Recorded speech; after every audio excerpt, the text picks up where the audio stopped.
आपस में समझ लो सब बात। राजा परीक्षित को धन मिला, वैभव मिला, कीर्ति मिली, किससे? प्रताप से, अपने भाग्य से। राजा ने कमाया नहीं। अब एक बात और कहना चाहूंगा, कान खोल के सुनना उसको। बिना कमाए माता पिता दादी दादा की प्रॉपर्टी जिन बच्चों को मिल जाती है वो भाग्य की संपत्ति है। वो भाग्य की संपत्ति थोड़ी सी गलती से नष्ट हो जाती है। इसीलिए भाग्य से जिनको मिला है उनको संभल संभल कर पैर आगे बढ़ाने चाहिए। राजा परीक्षित थोड़ी ही गलती में फिसल गए और सब खत्म हो गया। थोड़ी सी गलती। कैसी गलती राजा ने की? माता पिता का कमाया धन बेटा को मिल जाए तो कहीं कलयुग से दोस्ती ना हो जाए, कहीं पापी और दुरात्मा से, शराबी जुआरियों से कहीं मित्रता ना हो जाए। उनका संग तुम्हारे यश को समाप्त कर देगा। और बहुत ही जल्दी पैतृक संपत्ति को नष्ट करने को ये बुराई आती ही आती है। जो अपनी मेहनत से बड़ा होता है वो जल्दी बुराई में नहीं पड़ता, और जो माता पिता दादा दादी की संपत्ति का मालिक होता है वो जल्दी से बुराइयों में पड़ जाता है। इसीलिए माता पिता की संपत्ति पुत्र को नहीं भोगनी चाहिए, ऐसा शास्त्र कहता है। हो मरो, अरे हम तो सब मर जाएंगे महाराज। बाप दादा की संपत्ति नहीं भोगेंगे तो हमारे पास तो कछू ना है महाराज। कछू ना है तो काहे को जन्म लियो? मनुष्य को कुत्ता कुकड़ा मिल जाते, खाते पीते रहते इधर उधर। मनुष्य बने हैं तो माता पिता की संपत्ति का लालच नहीं होना चाहिए। उल्टा हो गया देख लो कथा में।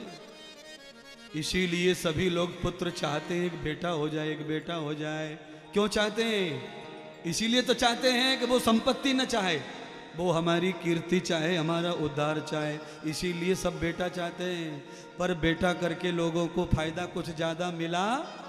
कुछ मिला नहीं है महाराज। कीर्ति तो बाद में देगा। पेंशन, पापा को पेंशन मिलती है, उस पे भी दांत लगा रखा। बोलो, अरे कम से कम लाइफ का जो वजीफा है वो तो खाने दो बाप को, दान पुण्य करने दो, तीर्थ करने दो। उस पे तो नियत खोटी मत करो। जो कमाया सब तुम्हें दे दिया। अब तुम्हारा धर्म है कि तुम कमाओ और पिता को बंगले में रखो, गाड़ी में रखो, तीर्थ करवाओ, पाओगे। और ऋण तो चुकाया नहीं, और माता पिता की संपत्ति का लालच माथे में आ गया तो ऋण पे ऋणी, ऋण पे ऋणी, ऋण पे ऋणी, ऋण पे ऋणी हो जाओगे। और तुम एक दिन इतने गरीब हो जाओगे कि तुम पानी भी किसी को पिलाने के लायक नहीं बचोगे।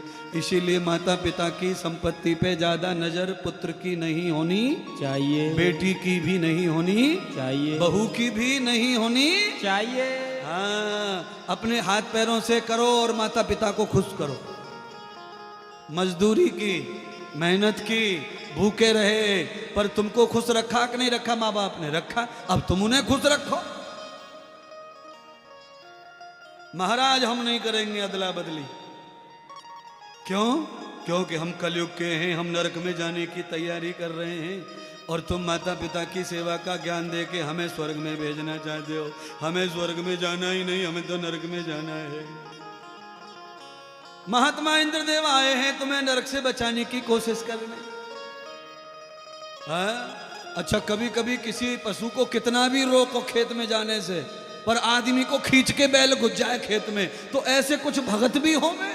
कितना भी रोको चेला को मत मरे मत मरे, पर वो बचाने वाले को भी लेके डूबना चाहता है।